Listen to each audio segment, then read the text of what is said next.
The news day continues here on One News Now. I'm Riza Diaz. The Trade Department assures the public that the price cap on rice is only temporary and will be lifted as soon as prices stabilize. The DTI asked affected rice retailers to bear with the cap for now and that it is still finalizing the possible aid for them. The agency also warned that those who will not abide by the ceiling or the price ceiling could face penalties and administrative cases. The cap for regular milled rice is at 41 pesos per kilo and well-milled rice at 45 pesos a kilo. This will be effective starting Tuesday, September 5. Meanwhile, One Traders Group vows to work with the Marcos administration for affordable and quality rice. The Presidential Communication Office quoted the Philippine rice industry stakeholders movement as saying that they are in constant coordination with the government, especially with the Agriculture Department on the matter. The group also hopes for rice prices to stabilize soon, particularly with the start of the palay harvest season. We'll be back with more stories after the break. Keep it here on One News.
You're still watching One News Now. I'm Riza Diaz. Several motorists have lined up for the RFID installation as the 2-month dry run for cashless payments begins. Gerald De La Peña with the report. Signages are all over the North Luzon Expressway informing motorists that select toll plazas will no longer be accepting cash payments. This is part of the 2-month dry run of the cashless toll collection in all toll roads across the country. Included in the run are 23 toll plazas along SLEX, NLEX, ECITEX, TIPLEX, Cavitex, Galax, NAI Expressway, Skyway, and the Cavitex C5 link. The Toll Regulatory Board observed that there was traffic buildup of vehicles without RFIDs in some toll plazas, like in Pulilan in Bulacan and San Simon in Pampanga, where motorists were immediately asked to have RFIDs installed in their vehicles. Magiging cashless na raw yung lahat ng toll plaza. Kaya nagpalagay. Na rin kami maglagay. There are also motorists who have RFID stickers but with insufficient balance. May dati na ako, ang problema, sabi ko, walang load. Ngayon may dry run sila kaya obligadong magpapalit. At the Balintawak Toll Plaza, many lined up for RFID installation. Nakikita ko na siya sa mga advertisement pagpasok ko sa paglabas ko. Sa busy ko rin siguro sa trabaho kaya gano'n. May lang nagkatay. Oo, nakatime.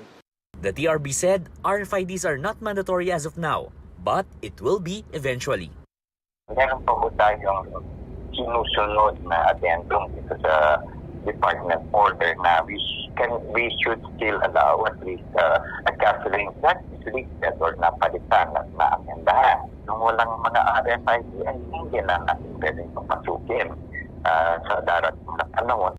If things go well during the dry run, the TRB will recommend its full implementation to the Transportation Department. Kung maganda naman po ang magiging resulta na number 1, fully ready na ang lahat ng electronic collection systems, hardware systems ng ating mga toll operators for such an eventuality na full cashless na tayo, then we will recommend po sa DOTR. Toll operators have deployed RFID installation centers in various toll plazas for the convenience of the motorists. For News 5, Gerard De La Peña, we are One News. Let's now take a quick look at other stories we're watching. Industry projections indicate an up to 1 peso increase in the prices of diesel next week. Gasoline prices are likewise expected to become more expensive by as much as 50 centavos a liter. Typhoon Hana has slightly intensified as it accelerates towards the sea east of Taiwan. Pag-asa says it may exit the Philippine area of responsibility by Monday afternoon. And Gilas Pilipinas gets a final chance to clinch a win in the FIBA World Cup as they face China tonight. A victory over China will be the national team's first in the tournament since the 2014 edition. The Philippines has been in a full basketball mode since last week after setting record attendance to kick off the FIBA World Cup. Witness the country's journey in securing the co-hosting stint along with Indonesia and Japan with sa wakas, FIBA sa Pinas. Catch it here on One News and One Sports later at 6:30 p.m. The host of the 2019 FIBA Basketball World Cup is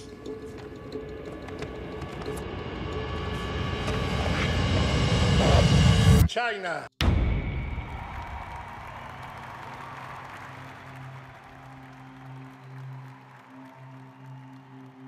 We felt bad. We went back to the hotel with Chairman MVP. We were, I guess, drinking ourselves with our own sorrows at the time and saying, wow, sayang. Yeah, it was heartbreaking, and they gave me a plaque to thank me for the Philippine participation. FIBA did so.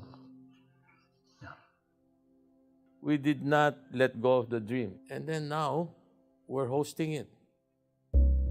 This year's FIBA Basketball World Cup takes place for the first time across 3 host nations, the Philippines, Japan, and Indonesia. Well, the biggest basketball event of the year is set to tip off when the 2023 FIBA World Cup Preparations for the FIBA Basketball World Cup are in full swing as fans anticipate the biggest basketball event of the year.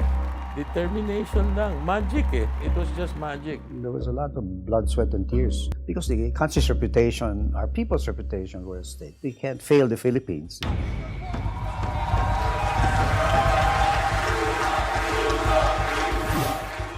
And those are the top stories of the hour. Join us later at 4:30 in the afternoon as we continue to monitor the day's biggest stories. I'm Riza Diaz. We are One News.